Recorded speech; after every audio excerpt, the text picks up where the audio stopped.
आम्ही गोदा ट्रॅकला आलेलो आहे. तर इथे वेगवेगळ्या पक्ष्यांचा आवाज येत आहे.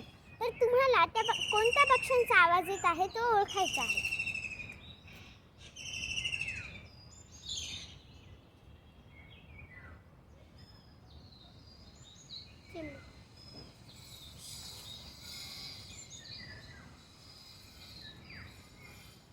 कोणत्या पक्ष्यांचा आवाज आहे तुम्हाला हे लवकरात लवकर सांगायचं आहे. तुमच्याकडे आता 20 सेकंद आहे.